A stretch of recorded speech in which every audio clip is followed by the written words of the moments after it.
Hello, Mountaineers. This is Craig with Career Services at Western Colorado University. And today we are going to explore part one of building your resume from scratch. Now, the reason that we're doing a little bit of a different approach here is because, one of the big questions that I get in my work with students on their resumes often just has to do with just where to literally start.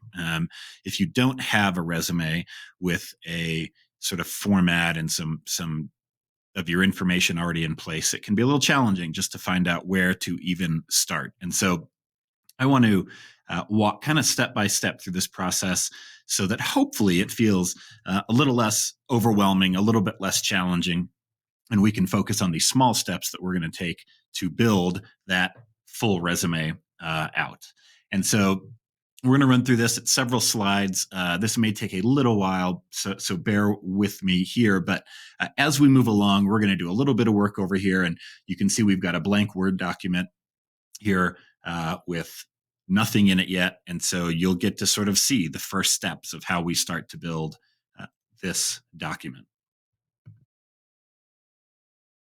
So the first thing we want to do is just in your head, just think about the sections that we're going to put in. Now, you may not have much of an idea yet of what goes into each of these, but we're going to talk through each of these. And we're going to focus here today on building out your first three sections of your resume. That first section is your heading. This basically is just contact information so that employers reading your resume will know how to get in touch with you.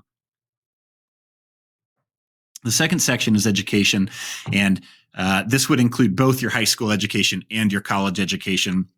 We'll talk a little bit about some of the nuances there about what to include and when.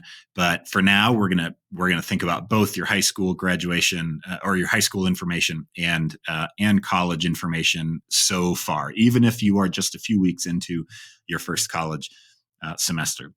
And then finally, work experience. We're going to focus here in work experience on paid jobs very specifically. Okay, so if you volunteered with a local organization or something like that, we're not necessarily talking about those experiences right now. We are focusing work experience, and this generally is the expectation in a work experience section, is that these experiences are going to focus on paid opportunities. Now, again, as with everything in a resume, there are always some exceptions to that. And so we may get into that. We'll see where time goes. But for right now, we're focusing on these three main sections: your heading, your education, and your work experience. So first of all, just setting up. Again, we're on a blank page here. So let's just set up. And first of all, let's just type out a little section for each of these things. Now, you might prefer to do some of these basic steps in a different format, maybe use columns instead. Maybe you even do some of this in a spreadsheet if that helps you to keep organized. None of that matters so much at this point. I'm just going to do it straight on the Word document page here. So let's just first of all set up a couple of sections here for the three main things that we are talking about. Experience, heading, education, and work experience. And I apologize, you are going to see my quick typing quality under rapid display here as we move through this presentation. So now we've got our three main sections here, and let's just start with heading. So this is what I want you to do in your heading section. Very simply, we're going to list just a few things here. Number one, your name. Okay, so Craig Beebe. Now think about how you want your name to display on your resume. For most people, this is probably just going to be first and last name. Excuse me. For others, you might want to include a middle initial or a middle name. It's not even all that uncommon if you go by a nickname or some other version of your formal name. You might include your legal name, but with your nickname in parentheses for example. So I don't know. Maybe my name's Craig, but I prefer to go by Greg. Now, that's not true. So if you do see me in real life, you can just call me Craig with a C. But as an example, if you were to use a nickname, this nickname could be helpful later on because it could help an employer for example, to find you online if you use your nickname to attach yourself to websites or blogs or to social media outlets that you might prefer. I'm just going to include my name here, Craig Beebe. Second, current mailing address. Now you have a bunch of options here for your mailing address. First of all, frankly, is that it's not necessarily required at all that you include a mailing address these days on your resume. In the increasingly digital world, it's unlikely that an employer is going to send you anything by mail. And if they really need to, they'll ask for your address at that point. So don't feel obligated, especially if you have security or privacy concerns around sharing your address. As an example, I am not going to use my entire local mailing address here on this document, but I think I will include just Gunnison, Colorado. Okay, that's as much as I think in this case that I want to share on the resume.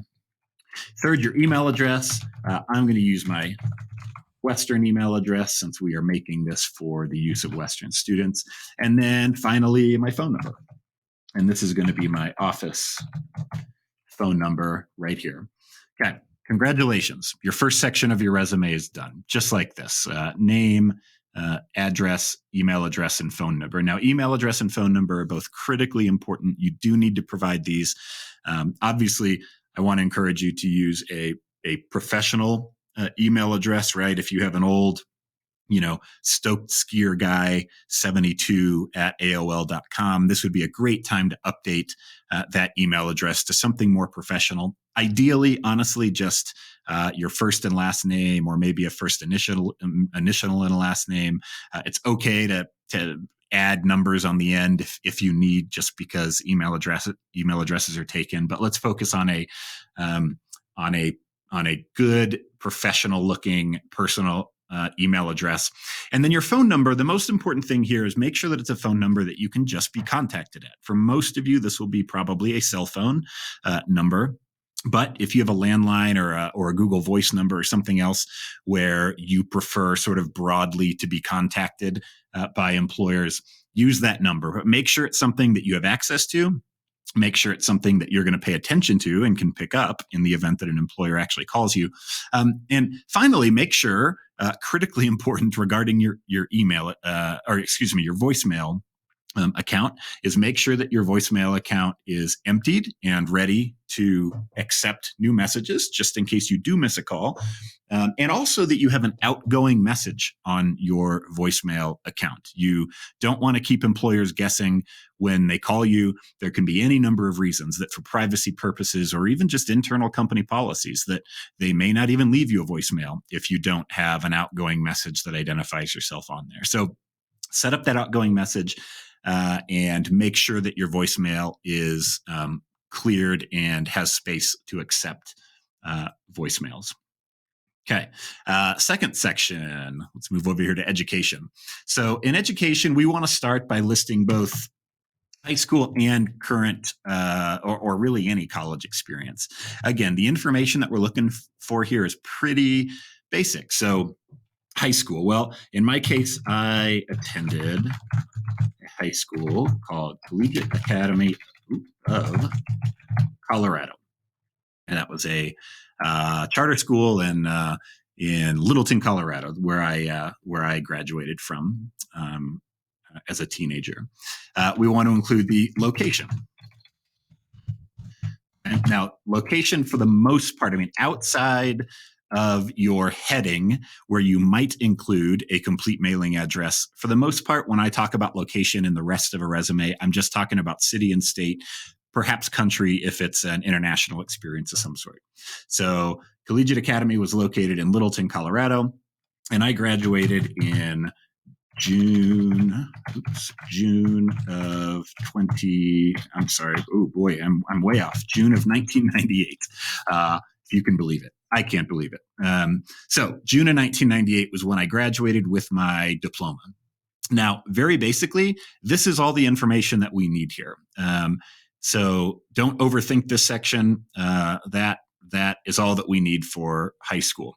Also, just know that if you transferred high schools, if you attended multiple high schools in your time, then you generally only need to include the high school where you actually finished and earned your your credential, your diploma. So don't worry about listing multiple high schools necessarily. We won't go into it. There are perhaps some reasons that we might want to list other high schools, but those are going to be pretty rare circumstances and very specific circumstances. So as a general rule, don't list a bunch of different high schools, just list the one where you earned your credential.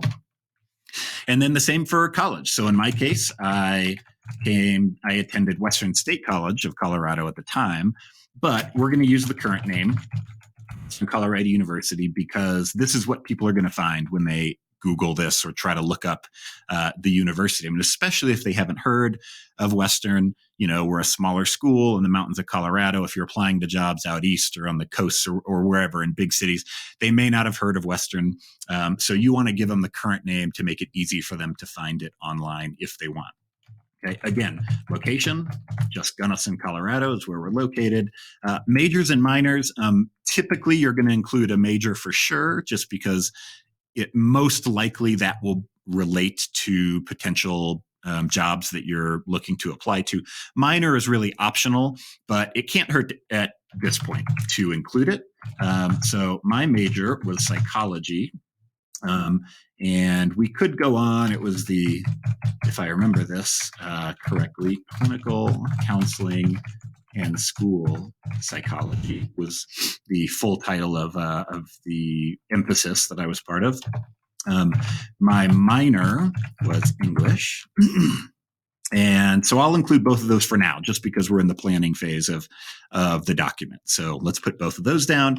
And then either actual date of graduation or expected date of graduation. Now, first of all, again, when we talk about, for education, when we talk about dates or date of graduation, we're just looking for a month and a year. We're not looking for a range of dates that you attended a particular institution. So in my case, I graduated in May 2002. And we can even preface this, graduated May 2002. Now, if you're currently in college, haven't graduated yet, you're going to provide an expected date of graduation. So what this might look like is, let's say, expected graduation. And let's say that I think I'm instead going to graduate in May 2022.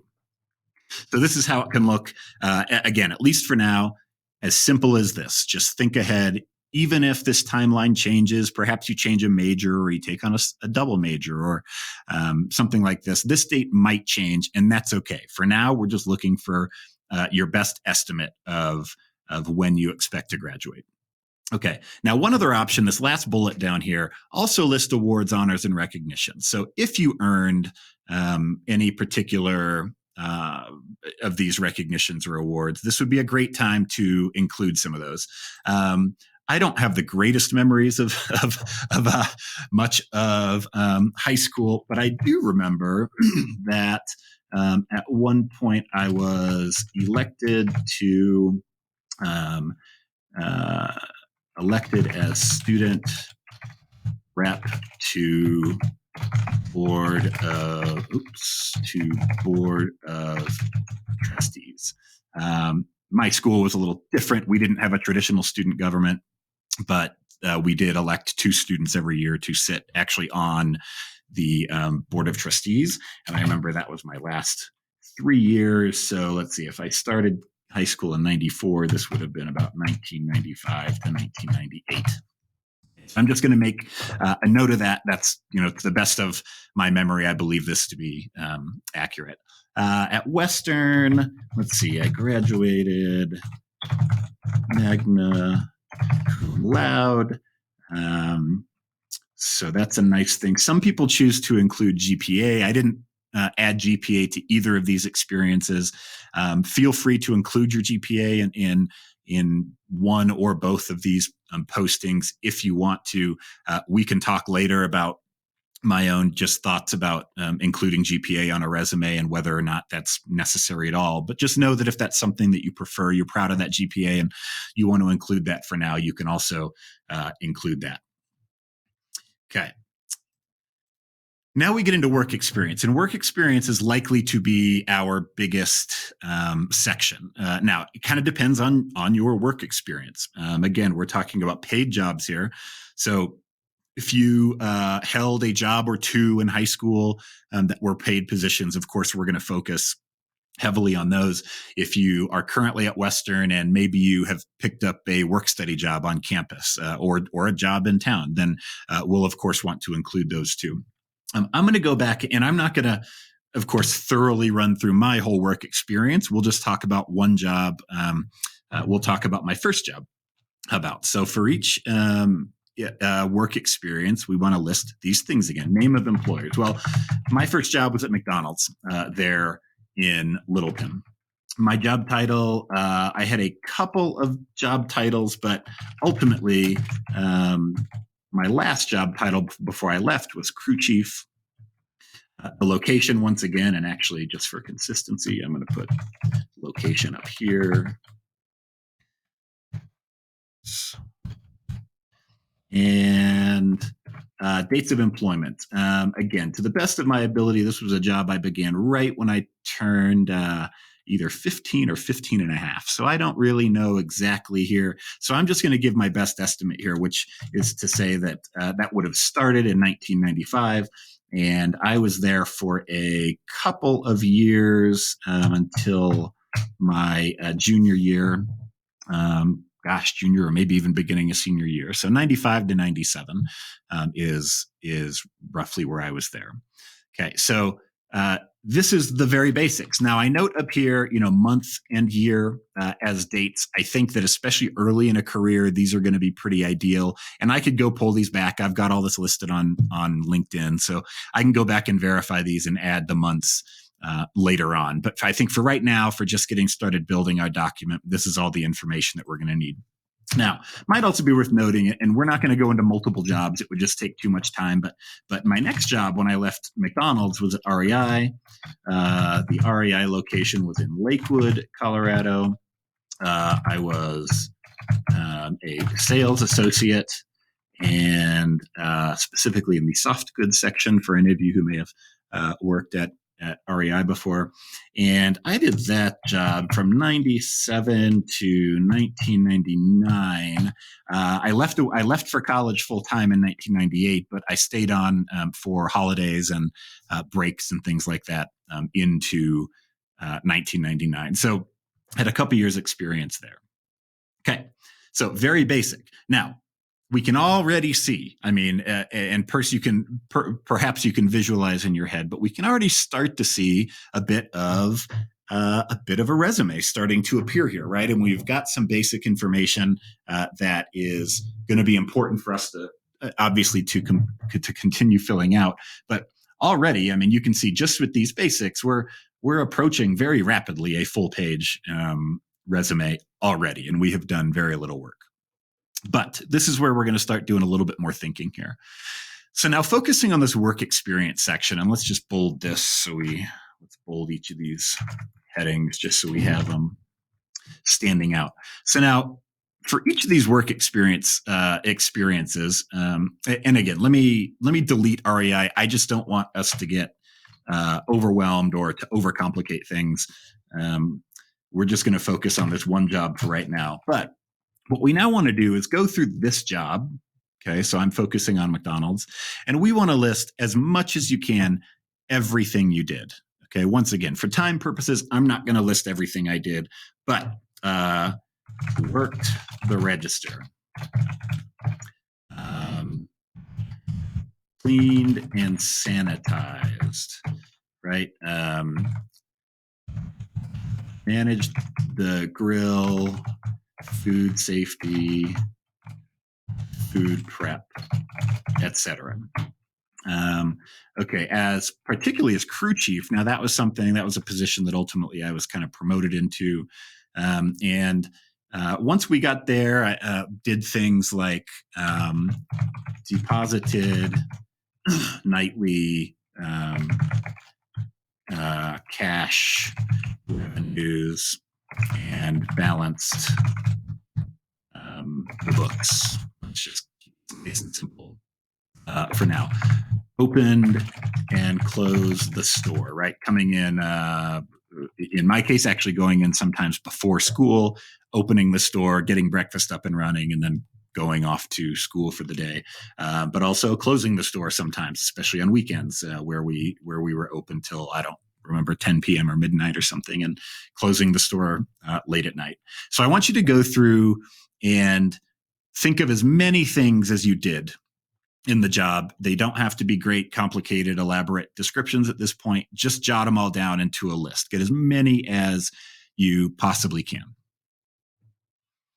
Okay. And then I have a second note. Review it to list your list to make sure you wrote down everything you can remember. Now, of course, you can always come back to this. You're always going to be able to come back and edit this. Okay. So don't beat yourself up. Don't spend too much time on this for right now. Just try to pump out several bullets of quick thoughts about the things that you did.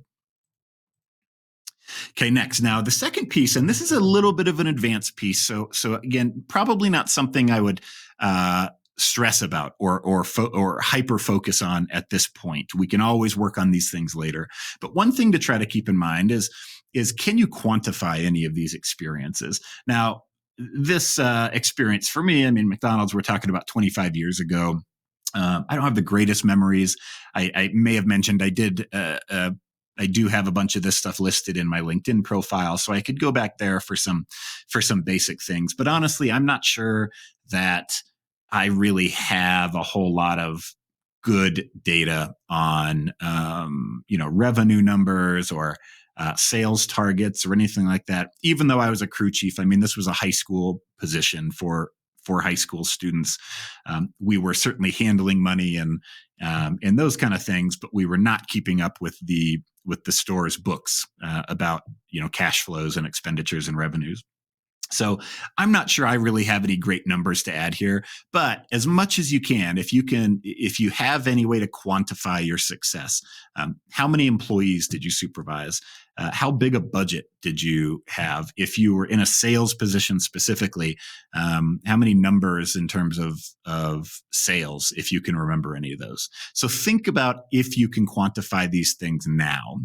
This is really going to come more into play later on and take on just greater value as you advance in your careers, when employers will be more interested in these kind of more specific, nuanced kind of details about your employment. But when we're talking about high school employment for a student, especially early in your college years, it's probably not as critical right now to be plugging these in necessarily.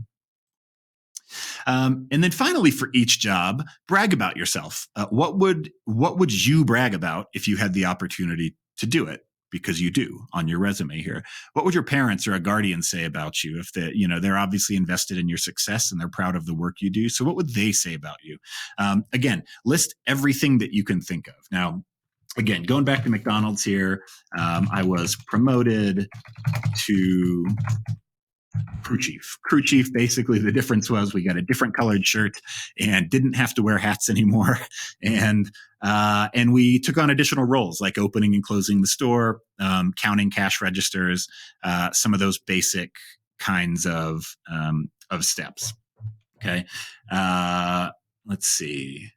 Promotion recognitions. Yeah, I don't remember that we had an Employee of the Month award or anything. So I'm just going to leave it here. Promoted to crew chief. And we will leave it at that. So next, now I'm going to encourage you to go back to LinkedIn. Okay. So we've now got a job with some basic information here. We've got several bullets listed about things we did and things we accomplished in that job. And now I'm going to encourage you to go to LinkedIn and just look for people who also did similar positions. So I might go and do a search on LinkedIn just for people in general who worked at McDonald's. Look what they put on their LinkedIn accounts. And I'm mentioning this and I make this note down here in this second bullet here. But the point of this is not to kind of steal things that aren't necessarily true just because they sound good. We're not trying to make things up. We're not trying to mislead or lie. And it's not a competition. Just because somebody else put it on their profile doesn't mean that you have to put it on your profile. The idea here is just to jog your memory. Look at the things that other people are reporting they did. And if those are experiences you had or things that you did, this is a great clue that you could include these things on your own resume. All right. So that is I believe the last step we've got for the basic work experience section. So imagine in your minds now, I mean, I've included a heading, education, work experiences. I've only included one job, but I did hold definitely two jobs, that REI position also in high school. Once I got into college, of course, I started holding jobs early in college as well, just on campus jobs. And so these are all going to be positions that you might be able to add also. So you might have 2 or 3, even 4 or 5 potentially positions here listed down here that are all going to have several bullets here. Now, this is where we get to start kind of focusing a little bit. Now, remember, we're not getting here into format. Okay, we are only getting here into developing some content that you can then build on later. So, one of the notes here that I want to highlight is focusing on your bullets on accomplishments rather than on responsibilities. What we don't want to do, if we can avoid it, is make your resume look like you're just summarizing your job description from these jobs. But the reality is that, McDonald's is so well known for being people's first job that they call it the best first job on earth, right? Or something to that effect. Which I would agree with personally, since that was my first job. But this is not going to be anything new, right? When we tell somebody that we worked the register, or that we worked in the grill at McDonald's, we don't necessarily need to spend a bunch of time telling them what my day-to-day work entailed, right? I mean, I was literally flipping hamburgers and cleaning and taking cash at a register. We were one of the unlucky stores to have a ball pit, and so we were always sanitizing all of those balls for any number of reasons. And so there are a bunch of things that we just don't need to share. Number one, because they may not just be the most interesting. Number two, they may not actually communicate at all particular skills that you developed or particular accomplishments. Like, it doesn't say anything about how good you were at these things. It just says that these were the things that were in your job description. And the third thing is that a lot of people just, again, kind of know about these things. When you are a server, at a local restaurant, people basically understand what serving entails, right? You're taking orders, you're bringing people food, you're managing probably at least basic complaints and customer concerns. You're handling a little bit of money probably. So we kind of know these things. So what I want you to focus on is not letting your resume read just like a summary of your job description, but like a summary instead of your accomplishments, the skills that you developed, the successes you had in the job, promotions, this kind of thing. So in my experience with McDonald's, certainly my promotion to crew chief is a big one, right? I'm just going to move that up because I feel like that's one of the bigger pieces of my experience there. That's just descriptive of not necessarily what I did day to day, but this is going to be more descriptive of that I must have been doing okay at it in order to receive a promotion in the first place at the age of 15 or 16. So I'm definitely going to highlight that. The rest of these, work in the register, manage grill, some of these things may or may not be as interesting, but ultimately we're going to need some bullet points in order to just fill out our resume anyway. So I'm going to leave these for right now, not focus too much on wordsmithing yet. Let's just leave this so that we have content that ultimately we'll be able to take over to the next step. And I am going to note here that even if you have a bunch of these, worked the register, right, cleaned and sanitized, don't delete these yet. We can always, this is just one example of ways that later on we can always reframe things or put some of these things into context. One example I often use in some of my presentations is selling used cars, or I actually think my presentations talk about selling all the auto insurance policies, but you might have a bullet that just says sold used cars, right? Well, if your title is salesperson and you're working at a used car lot, then it's pretty logical that you would have been selling used cars. That's not maybe the most descriptive. Think about if instead we could talk about how you exceeded sales targets in 8 of 10 quarters during your employment. Well, now we're giving some context that you seem to be motivated. You seem to have been successful at your work. You perhaps paid attention in training so you could learn these sales skills, or maybe you're just a natural at sales and just kind of picked it up easily. But this version, this exceeded sales targets in 8 of 10 quarters, this becomes much more descriptive and compelling to a reader of a resume than just saying something as simple as sold used cars. Remember it this way, that sold used cars, that's basically just summarizing what was in the job posting. I mean, when you applied to that job, it probably says sell used cars. We don't need to just rehash that here on our resume necessarily, especially if we have some other content or can develop that content in a way.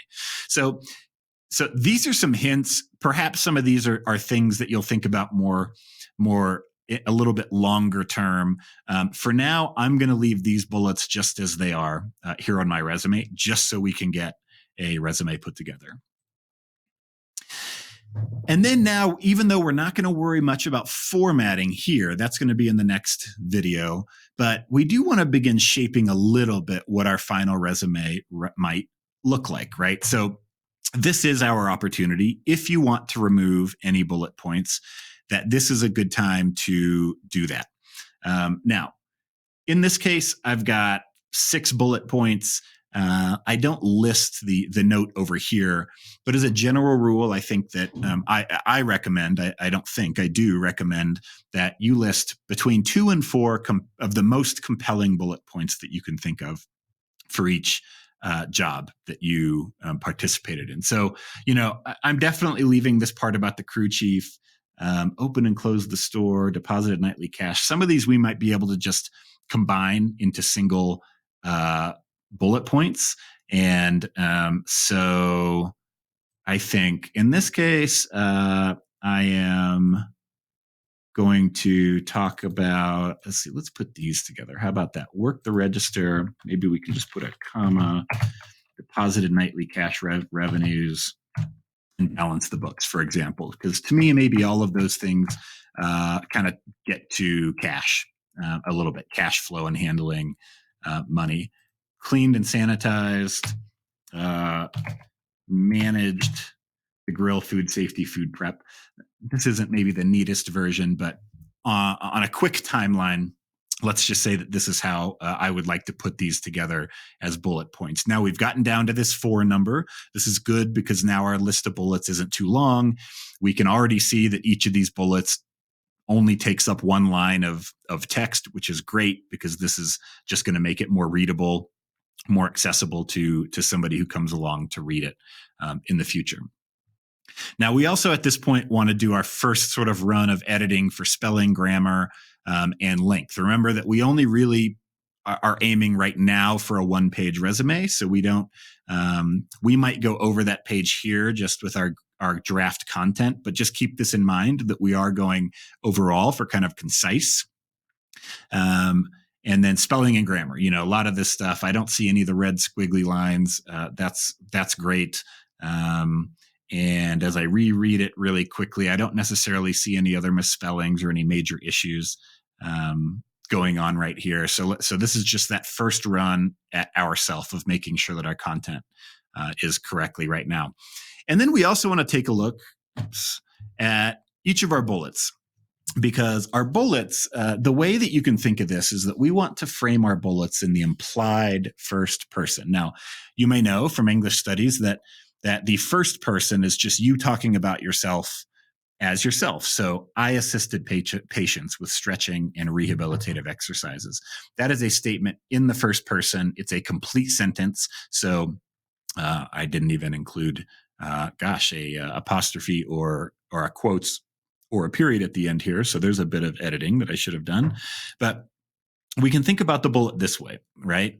But then we want to delete the I because we don't want to write in the first person. You can imagine that if we wrote all these bullets in the first person, that they would all start with I promoted the crew chief. I was promoted to crew chief. I worked the register, deposited. I cleaned and sanitized. I opened and closed the store. But we can see that this is repetitive. It's not interesting. It puts both visually the same letter down every line, and also just in terms of reading it either in your head or out loud, it's just the same word. It's repetitive over and over. So the implied first person just means let's just delete that I. Oops, did too much there. So instead of I cleaned and sanitized, it's simply cleaned and sanitized. Instead of I opened and closed the store, simply opened and closed the store. Now, key here is, we want, so we don't want these to begin with an I. And we do want each of them to start with an action verb: assisted, supported, promoted, worked, cleaned, opened. These are all action verbs. So what this is going to give is the reader, it's going to give them sort of an image of you doing this thing in the workspace, which just becomes more descriptive for them, more helpful to understand your experience. Okay. So that's the very basics of bullets. Now, after we've got this, and remember in your example, I hope what you'll have is perhaps multiple work experiences if you've got them, listed down here. And the next thing is have somebody take a look at it. I mean, just look at the basic. Again, no formatting. Don't ask for feedback back on formatting. We'll get to that, and we'll decorate this up and make it look nice later. We want to make sure that we have all the critical content just ready to go so that we can basically copy and paste this into a new document. So give it to somebody else. You can come to Career Services. We offer all of our services are free to students, but also your parents, supervisor at a current job, one of your faculty, a professor, your academic advisor.